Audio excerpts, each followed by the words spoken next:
Catherine Lyon e sua irmã, Sheila Lyon, de 12 anos, moravam em Maryland, em 1975. Elas viviam com seus pais, John e Mary, assim como com seu irmão mais velho, Jay. Em 25 de março de 1975, Sheila e Catherine saíram de casa entre 11 horas e meio-dia. Sua mãe instruiu que voltassem para casa até às 16 horas. Elas estavam indo ver as exposições de Páscoa no Shopping Westfield Wheaton Plaza, que ficava a cerca de 800 metros de sua casa. Era a pausa de primavera, então planejavam aproveitar um dia fora, inclusive almoçando. Às 7 da noite, as irmãs Lyon ainda não haviam retornado para casa. Seus pais então ligaram para a polícia para relatar o desaparecimento delas. A extensa busca e investigações por Sheila e Catherine não revelaram nada sobre a localização das meninas, mas graças aos depoimentos de testemunhas, ajudou a polícia a estabelecer uma linha do tempo que consideravam precisa. Às 13 horas, uma voz da vizinhança falou que viu as irmãs do lado de fora de uma pizzaria. Elas estavam conversando com um homem não identificado. Por volta das 14 horas, seu irmão mais velho, Jay, também as viu na pizzaria sozinhas e desfrutando de sua refeição. Uma amiga delas então viu as meninas caminhando para o oeste por uma rua perto do shopping, entre as 14h30 e as 15 horas. Era o caminho direto para a casa delas. Foi a última vez que Sheila e Catherine Lyon foram vistas vivas. O menino da vizinhança que se lembrou de ver Sheila e Catherine conversando com alguém fora da pizzaria descreveu o homem não identificado como cerca de 1,82 m de altura, 50 a 60 anos de idade, e vestindo um terno marrom. Ele disse que o homem estava carregando uma maleta com um gravador dentro. O homem estava demonstrando um tipo de tocador de fitas de áudio para os adolescentes e crianças reunidos perto dele, incluindo as irmãs Lyon. Foram criados e divulgados 2 esboços compostos dele para o público, e várias outras testemunhas se apresentaram para declarar que o tinham visto no shopping naquele dia. Uma garota da idade de Sheila e Catherine então falou com os detetives e deu a eles um novo possível suspeito. Ela descreveu como as jovens confrontaram um homem que as estava encarando tão intensamente que as deixou desconfortáveis o suficiente para agir. Ele foi descrito como um homem branco, com 1,80 metros de altura e pesando aproximadamente 63 kg. Acredita-se que ele tinha entre o final da adolescência e o início dos 20 anos. Ele tinha acne no rosto e cicatrizes no osso da bochecha esquerda. O homem vestia um casaco claro e uma camisa listrada azul e branca com calças brancas. O desaparecimento das irmãs Lyon abalou o senso de segurança em Maryland, fazendo com que os pais não deixassem mais seus filhos brincarem ao ar livre ou irem ao Wheaton Plaza. Mesmo com todas as informações promissoras, o caso logo foi atormentado por pistas falsas e suspeitos questionáveis, eventualmente tornando-se frio. Um jovem de 18 anos chamado Lloyd Lee Welch foi até um segurança do shopping Wheaton uma semana após o desaparecimento das meninas. Ele disse que tinha estado no shopping naquele dia e viu as meninas sendo sequestradas pelo homem do gravador. O segurança do shopping então ligou para a polícia, que levou Lloyd para uma delegacia próxima. Quando os investigadores fizeram Lloyd fazer um teste de detector de mentiras, ele falhou. Lloyd então confessou ter inventado tudo. Acredita-se que ele estava apenas interessado nos $9.000 de recompensa oferecidos, e ele foi liberado. Em 7 de abril de 1975, cerca de 2 semanas após o desaparecimento, um testemunho em Virgínia relatou ter visto 2 meninas parecidas com as irmãs Lyon na parte de trás de uma perua Ford bege de 1968. O testemunho afirmou que as meninas estavam amarradas e amordaçadas no veículo. O motorista do veículo se assemelhava ao homem no esboço composto disponível publicamente. O testemunho ainda afirmou que, quando o motorista viu o testemunho, ele avançou o sinal vermelho e acelerou para o oeste na Rota 234 em direção à Interstate 66. A perua tinha placas de Maryland com a combinação possível de DMT-6. A combinação conhecida foi emitida nas cidades de Cumberland, Agerstov e Baltimore na época. Este suposto avistamento inspirou um pequeno exército de usuários de rádio CB móvel a vasculhar a área durante toda a noite com comentários e conversas, mas sem resultados tangíveis. A busca por números de placa correspondentes não produziu nenhuma informação, embora o relato dessa testemunha tenha sido inicialmente tratado como verdadeiro e tenha ocorrido um furacão midiático por causa disso. Mais tarde, foi considerado questionável pela polícia. O desaparecimento ocasionou em chamadas de videntes, extorsionistas e buscadores de atenção. Várias ligações de pessoas que afirmavam estar mantendo as meninas como reféns foram feitas para a família Lyon imediatamente após o desaparecimento delas. Uma começou com um correio anônimo em 4 de abril de 1975 e exigia que John Leon deixasse uma maleta com $10.000 dentro de um banheiro do tribunal de Anápolis. John Leon deixou $101 na maleta, conforme instruído pelas autoridades policiais, mas a maleta nunca foi pega. A mesma pessoa anônima ligou para John mais tarde e disse que havia muitos policiais ao redor do tribunal e ele não poderia recuperar o resgate. John disse que teria que ouvir as vozes das meninas antes de fazer qualquer outra coisa. O anônimo nunca entrou em contato novamente. Havia suspeitos, mas nada que os ligasse ao crime. Um deles era Fred Howard Coffey. Coffey foi condenado em 1987 por agredir e estrangular uma menina de 10 anos na Carolina do Norte em 1979. As autoridades descobriram que ele fez uma entrevista para um emprego e posteriormente foi contratado em Maryland, 6 dias após o desaparecimento das irmãs Leon. Os investigadores não conseguiram determinar se Coffey estava conectado ao caso e ele nunca foi acusado pelo desaparecimento. Raymond Rudolph Mileski, morador de Suitland, Maryland, na época do desaparecimento, tirou a vida de sua esposa e filho adolescente em novembro de 1977. Ele foi condenado e sentenciado a 40 anos de prisão. Com base em informações de informantes da prisão e falas de Mileski sobre saber algo sobre o caso, ele ofereceu compartilhar mais completamente em troca de condições mais favoráveis na prisão. As autoridades revistaram sua antiga residência em abril de 1982. Nenhuma evidência foi descoberta. Raymond Rudolph Mileski faleceu na prisão em 2004. A polícia entrevistou inúmeras testemunhas e seguiu centenas de dicas. Cada toco de árvores ou ervas daninhas foi revistado, os esgotos foram explorados, assim como cada casa vazia. Os moradores de um asilo próximo foram entrevistados um por um. Mergulhadores vasculharam o lodo no fundo dos lagos. Nada foi encontrado. Nada resultou do que a polícia fez. O caso assombrou o Departamento de Polícia do Condado de Montgomery. Gerações de detetives vieram e foram, e muitos tentaram resolvê-lo. Periodicamente, uma nova equipe começaria de novo, vasculhando as muitas caixas de evidências amareladas, na esperança de encontrar algo que tivesse sido perdido.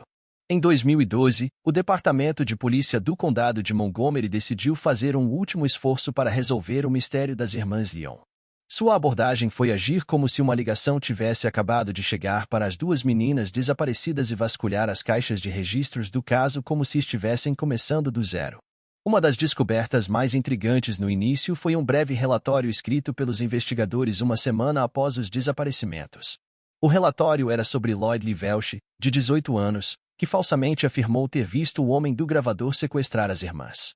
Os detetives recém-designados para o caso descobriram que Lloyd Welch tinha um extenso registro criminal. Seu registro inclui uma prisão em 1977 no condado de Montgomery por arrombar uma casa a 8 quarteirões do Shopping Wheaton Plaza e roubar $580 em joias. O caso de arrombamento resultou em uma foto que se assemelhava muito a um esboço desenhado em 1975 do homem no shopping que encarou as meninas Leon por tanto tempo que elas o confrontaram. Os detetives recém-designados souberam que Welch estava preso em Delaware depois de ser condenado por agredir uma menina de 10 anos naquele estado em 1998. Os detetives foram vê-lo, sem saber o que esperar. Ele quereria falar com eles? Acabou que sim. Welch falou e falou por 8 horas. Foi em 16 de outubro de 2013 que o detetive David Davis viajou com o procurador-geral de Montgomery para Dover, Delaware, para entrevistar Welch.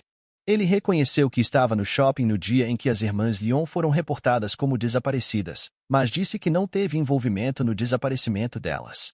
Os investigadores continuaram tentando descobrir o máximo que podiam sobre Welch. Eles descobriram que a mãe dele perdeu a vida quando o carro dirigido por seu pai bêbado bateu. Lloyd Welch era um passageiro. Ele foi colocado em lares adotivos, mas fugiu para viver nas ruas, onde fazia o que queria. Como adulto, ele viajava pelo país, às vezes pegando carona, e em um momento começou um negócio de jardinagem na Carolina do Sul. Naquele estado, ele também foi condenado por agredir uma menina de 10 anos, assim como em Delaware. Enquanto os detetives reuniam o histórico de Welch, eles retornavam repetidamente para entrevistá-lo em Delaware. Em entrevistas subsequentes, Welch mentiu elaboradamente e repetidamente sobre sua conexão com o caso das irmãs Leon. Ele eventualmente admitiu que ajudou a sequestrar as meninas, mas insistiu que o crime foi planejado e executado por outros membros de sua família. Ele falava por horas, alterando sua história e oferecendo nomes de parentes que ele disse ter visto sequestrar as meninas Lyon e mantê-las cativas. No verão de 2014, os investigadores iniciaram uma extensa investigação de toda a família Welch. O que os detetives encontraram os chocou. A família tinha 2 ramos, um em Yatesville, Maryland, e o outro a 5 horas a sudoeste, em uma colina isolada em Tustin, Virgínia, um lugar que os moradores locais chamavam de Montanha Taylor. Ali, as raízes da família ainda estavam presentes, embora alguns membros gradualmente se mudassem para comunidades mais modernas em torno de Bedford, a cidade mais próxima. As tradições da família nas montanhas, que incluíam desconfiança de estranhos, desrespeito por qualquer forma de autoridade, uma persistência na pobreza e uma tendência à violência, os mantinham constantemente em desacordo com a vida na cidade. Durante uma das entrevistas, Welch citou parentes que ele viu abusar e tirar a vida de pelo menos uma das meninas Lyon. Se as irmãs tivessem sido levadas por esta família, como Welch afirmava e os detetives agora suspeitavam, então alguém da família poderia ajudar os investigadores com mais informações.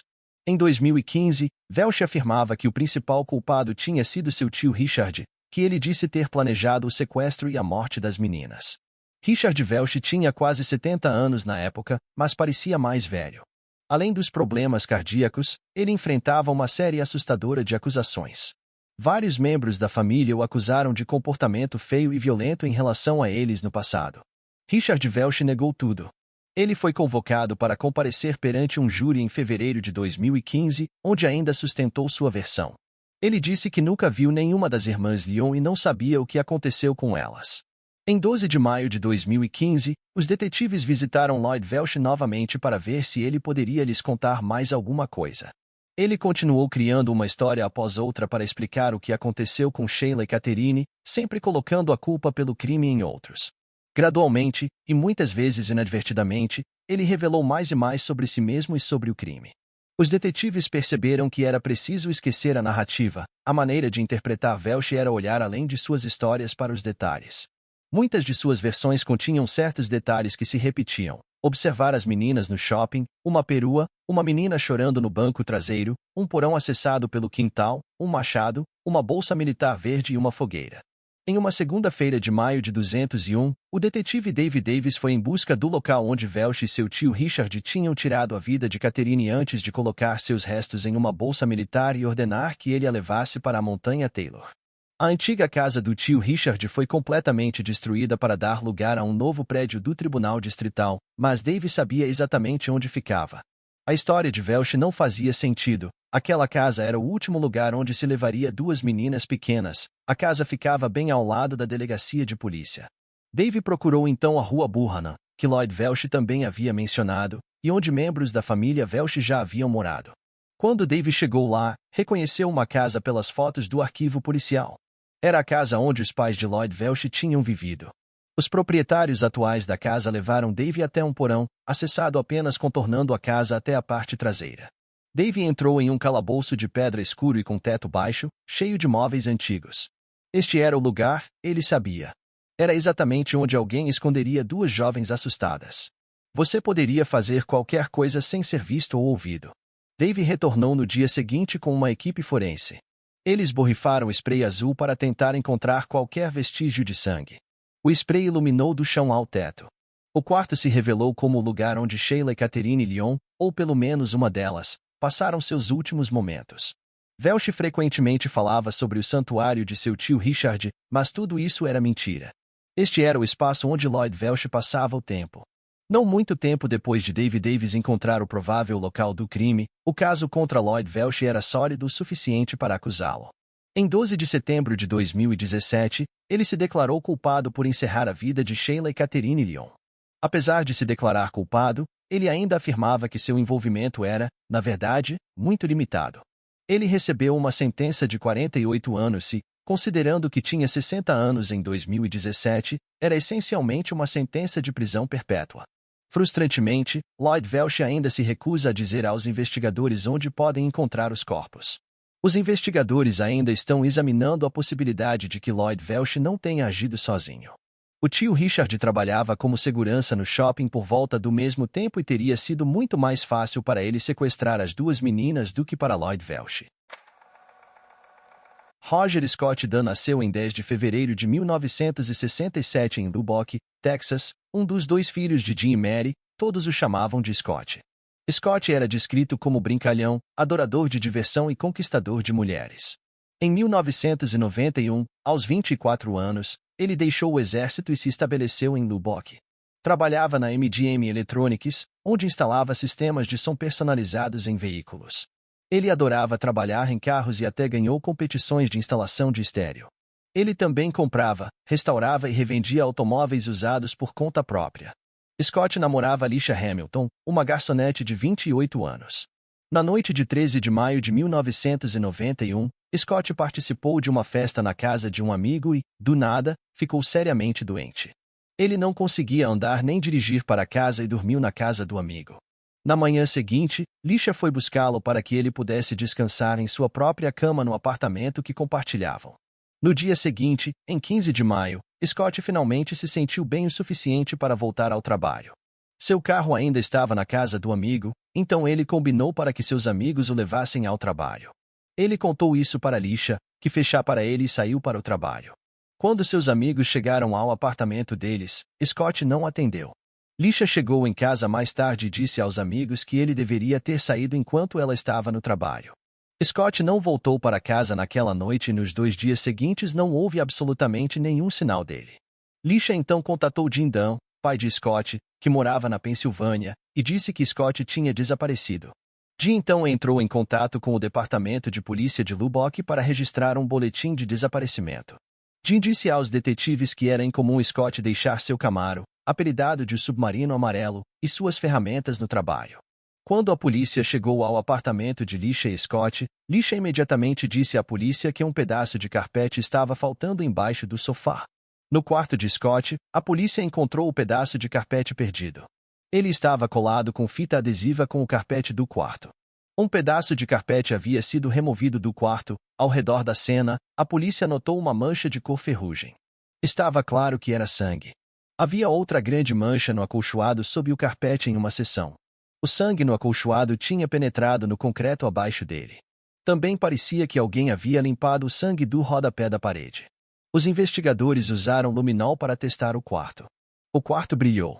Era óbvio que alguém, presumivelmente Scott, havia sofrido um ataque violento. Os investigadores examinaram a vida de Scott e as pessoas que ele conhecia para ver se algo chamava a atenção. Scott tinha sido preso anteriormente por uso de substâncias ilegais aos 23 anos e foi preso em conexão com um assalto a Domino's Pizza. A polícia investigou isso para ver se alguém poderia ter motivos para machucar Scott por causa das drogas ou dinheiro. Eles não encontraram nada útil. Olhando para o relacionamento de Scott com Alicia, os investigadores encontraram muitas peculiaridades. Parecia que Scott não conseguia se comprometer com Alicia tanto quanto ela gostaria. Um mês antes do desaparecimento de Scott, Alicia descobriu que Scott estava noivo de outra mulher. Os investigadores viram isso como um possível motivo. Alicia poderia estar buscando vingança contra Scott. Os amigos de Scott contaram aos investigadores algo preocupante sobre Alicia. Um amigo da família de Scott disse que Scott tinha medo de terminar com Alicia. Ex-namorados de Alicia alertaram Scott que ela podia se enfurecer com ciúmes de forma violenta. Alicia continuou a contatar Jim para falar sobre o caso. Jim gravou todas as suas ligações telefônicas. Por algum motivo, Alicia não parecia muito interessada em encontrar Scott. Ela frequentemente falava sobre o carro esportivo de Scott. Ela até perguntou a Jim se poderia ficar com ele. Alicia disse a Jim que não queria o carro, mas precisava dele. Alicia estava claramente ficando impaciente por ter que esperar pelo carro. Esse comportamento era realmente estranho. Os investigadores descobriram que Alicia tinha ficha criminal e tinha sido presa no Novo México por desvio de dinheiro. Os investigadores continuaram investigando a possibilidade de que ela fosse responsável, mas então ela trouxe o primeiro suspeito. Alicia disse a Jim que acreditava que um homem chamado Tim Smith estava envolvido no desaparecimento de Scott. Tim morava perto de Scott e Alicia e ficou obcecado por ela. A polícia foi falar com Tim em seu apartamento e viu que ele estava arrumando para se mudar. Tim permitiu que a polícia revistasse seu apartamento. Quando os policiais voltaram para o quarto onde Tim estava, descobriram que Tim tinha movido um rolo de fita adesiva que estava em sua estante de livros. Tim alegou que não moveu nada, mas a polícia o encontrou escondido atrás de alguns livros. A fita foi enviada para teste forense usando luzes infravermelhas para examinar diferentes comprimentos de onda e componentes da fita. Os resultados foram que a fita do apartamento de Tim era consistente com a fita usada no carpete no quarto de Scott. No lado da fita, foram encontradas fibras triangulares de carpete verde, que eram da mesma cor que o carpete no quarto de Scott. Infelizmente, sem um corpo, não havia muito mais que os investigadores pudessem fazer e o caso esfriou. Jim ficou impaciente e decidiu buscar respostas por conta própria. Ele se encontrou com um grupo chamado Sociedade Vidocq, que é composto por 82 especialistas forenses internacionais. O grupo é exclusivo para membros e se reúne em Filadélfia para tentar resolver crimes não resolvidos. Jim se encontrou com Richard Walter, um dos fundadores do grupo, para revisar o caso de seu filho. Richard imediatamente confirmou que Scott não estava mais vivo. Além disso, ele estava convencido de que Lisha tinha as respostas. Richard enviou as informações para o Dr. Richard Shepard. O Dr. Shepard concluiu que a vida de Scott foi tirada em seu quarto e que ele foi atingido várias vezes com um objeto afiado. Ele conduziu vários testes e confirmou que, com a quantidade de sangue perdida, ninguém poderia ter sobrevivido. Richard Walter implorou ao promotor para levar este caso a julgamento. Richard disse que não tinham um corpo, mas tinham uma parte do corpo, o tecido conjuntivo do sangue. Richard Walter notou que havia cabelos não identificados e fita adesiva encontrados no quarto de Scott. Foi enviado para testes e determinou-se que era cabelo tanto de Tim Smith quanto de Lisa Hamilton. Smith e Hamilton foram finalmente presos 3 anos após o desaparecimento de Scott, em 1994. Acredita-se que a vida de Scott foi tirada nas primeiras horas da manhã de 16 de maio de 1991, enquanto ele dormia. Scott foi atingido 4 vezes com um objeto afiado. Hamilton e Smith tentaram limpar a cena, mas obviamente deixaram para trás muitas evidências. Acredita-se que Lisha queria vingança depois de descobrir que Scott estava vendo outras mulheres e estava noivo. Smith provavelmente ajudou Hamilton porque ela o manipulou e ele era obcecado por ela. Eles foram julgados separadamente e ambos condenados. Lisha Hamilton foi condenada a 20 anos de prisão e Smith a 10 anos de liberdade condicional. O júri acreditou que Smith estava envolvido em ajudar Hamilton a limpar e se livrar das evidências, mas não ficou convencido de que ele estava no quarto quando o crime ocorreu. Não está claro por que Lisha recebeu uma sentença tão curta no Texas, mas ela teve que cumprir integralmente após perder várias tentativas de liberdade condicional. Lisha desapareceu após sair da prisão. Frustrantemente, nem Hamilton nem Smith quiseram dizer à polícia onde eles colocaram o corpo de Scott. Houve muito alívio em 2012, quando os serviços de assistência a vítimas de Lubbock informaram a Jim Dunn que uma equipe de trabalho havia descoberto restos mortais esqueléticos em um sistema de esgoto perto do complexo de apartamentos de Scott. Os registros dentários confirmaram que eram de Scott. Em 16 de junho de 2012, os Dunns o enterraram em uma sepultura sob uma pedra gravada com a imagem do Camaro de Scott.